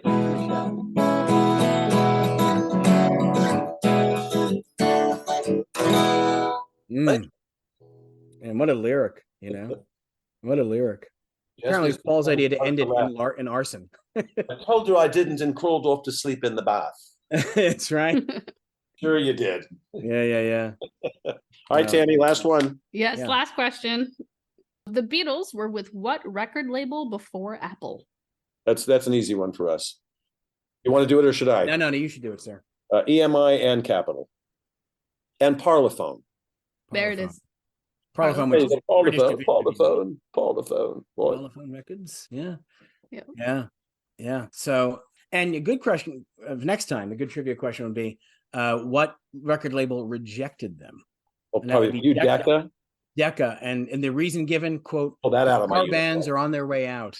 Right. Absolutely. Yeah. We've seen the quote. Yeah. It's a fad. It's not going to last. Yeah. All right, I got a quick trivia question for both of you. It's not even a trivia question. It's just a fun fact, fun movie fact. Okay. I doubt Tammy's seen it because Tammy's like, 16 years old. She's seen nothing. But you have obviously seen Goldfinger, right? Oh, yeah. Okay. And the actor who played Goldfinger was an actor named Gert Frobe. Right, German. And he's got Bond on the a line on the lasers going. He says, "I expect you to die." Thank you. He says, "Goldfinger, you don't expect me to tell you, do you, Goldfinger?" He goes, "No, Mr. Bond, I expect you to die." Just Operation Grand Slam. Well, here's the trivia. Gert Frobe, his English was so bad and so indecipherable when they were doing the dailies that they dubbed in his entire part. I did not know that. An English actor doing Gert Frobe. Really? Yeah. That is interesting. That's fascinating. His German accent was so thick they could not understand what he was saying. That's a great trivia question. That's so funny. And Tammy, you'll be happy to know there's a line in that movie in which James Bond denigrates the Beatles. So. Oh, that's right. That's right. Yeah. Good to see you, Moneypenny. Good to see you. Oh, James. Oh, James. You cad, you. Yeah. Don't drink this champagne below 35 degrees. It's like listening to the Beatles without earmuffs. It's just not fun. Absolutely. That's so funny. Shape and not start. Okay, so I'm excited to have Mark and Elizabeth back. We're gonna have them finish up the trivia questions so that they can also feel like champions. We didn't number 9 Revolver winner. That's right, Revolver. That was true. This next one, multiple choice. Number nine. I was telling them before that it felt kind of evil for this one being multiple choice because it's a hard question, but it's a good one. How many Academy Awards did A Hard Day's Night get nominated for? Was it 0, 1, 2, or 3? If it makes you feel better, we both got this wrong. I'm thinking 0. I'm going to say 3. It was 2. 2, really? Oh my God. I had no idea it was even nominated. But only nominated, right? Correct. Right. Yes. See, that's why I didn't know this, because it's it was a cool only work of art. It is.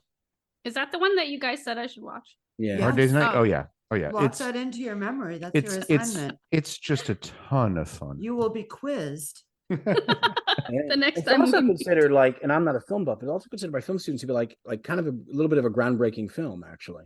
Yes. It is actually. And it was a fairly surreal comedy, improv. I mean, slapstick. There's so many different things. There was definitely like Marx Brothers influences in there, but nothing like it had come before exactly. I think the closest thing I can think of is a Marx Brothers film. Yeah, that's the thing. And like back in those days, they'd make a film because they figured the pop group would they'd fizzle out soon, so cash in on it. Like you look at Elvis movies and they're unwatchable, and so they thought this would be a wreck. And it's comedically wonderful. Yeah, it still is to this day. Okay, here we go. Another question. Rubber Soul has different track listings for the US and the UK. The US version has 12 songs. The UK version has 14. Name the first track of the UK version, the United Kingdom version. Oh, God. I literally heard this the other day. I even have the CD. Can I go get the CD? That'd be cheating, Mark. Yes, it would be. I know. Well, I could also pick up my phone and Google it. But we were almost going to put all of our Beatles records on the table just so we had them. Yeah, no, it's not coming to me. And it should. It's weird too. It's not what you would think of as a typical Beatles album opener. The American version is more of like that, like barn burner, as George Martin put it, opener. And the UK version is sort of a slow burn, if I recall. Are you ready for it? More upbeat than you think. It's a little bit more upbeat than you think. Oh, maybe it is, but it's Drive My Car. Right. Which was an American, they held that back as an American single. single or put it on yesterday and today, I think. Yeah, that's what it was. That's what it was. Drive My Car. Yeah, it's a fairly upbeat song. Yeah. But it's not, I wouldn't call it a burner though. It's not. No. It's not one of those like busting down the doors opening tracks that they had prior to that. It's a little weird too, because it's basically a weird comedic song. It's got a punchline. Which it's weird that for the song that would have that. Last trivia question: the Beatles were with what record label before Apple? EMI, Parlophone. Yep. And in the US Capitol, and prior to that, VJ. Nice. And Swan. Oh my gosh. Yep. Oh, I didn't ask this bonus question. So Jack, you and Mark and Elizabeth, you three I forgot about this bonus question because I forgot. The switch from the old record label to Apple occurred with the release of this single in 1968. What was that single? Oh Jesus. 68. I think I know it.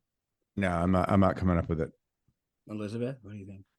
I'll give you a hint. You loved it when you were 7. Hey Jude. Oh my God, really? Yeah. Hey Jude. That's right. Hey Jude was the first. I had good taste for a second grader. You sure did. There's actually a horrible story about that. When McCartney just in a bit of like last minute advertising, because the B-side was Revolution. So he just sort of spray painted on on a building they had. It just said, "Hey Jude /Revolution coming next week." Unfortunately, and he gets a call from like a very angry man. The man was a German Jewish immigrant. And he thought it was an anti-Semitic thing. Of course, the German word for Jew is Jude. And McCartney was like, "Oh my God, no, I had no idea." No idea. I remember hearing that story too. It's interesting is that Elizabeth's first single, I think, was one of those special packaged things because she had Hey Jude, Lady Madonna. I might be misremembering. It's been a long time since I was 7. Do you guys in Hey Jude know about the obscenity that you can hear on the record? On Hey Jude? Yeah. It was basically, I think, was it like John falling off his chair or something? There's someone apparently going and like he said, like trying to gather and walking to something, and he just says, "Oh fucking hell!" And it's barely audible. And John and the guy engineer was like, "Oh, I gotta take it out." And John was like, "Nope, you would keep that in." And it's in. And it's been in on the radio for decades. Is that why I liked it so much? Yeah. There's a little girl. Yeah, fucking hell. Or something like that. Fucking hell. Yeah, that's what it is. Yeah. Awesome. So thanks so much for doing this, Tammy. Yeah, You're welcome. Yes, thank you very much. And give our best regards to Steve as well. We had a great time to the very end. Thanks all for sticking with us for this first ever Beatles podcast. And I hope to do more panel interviews in the future. As always, thanks for listening. Thanks for listening to the podcast. Like the show? Have a question? Stop by the Facebook and Instagram pages. Links are in the show notes, or search for Creative Piecemeal Podcast on social media and click follow for all the latest.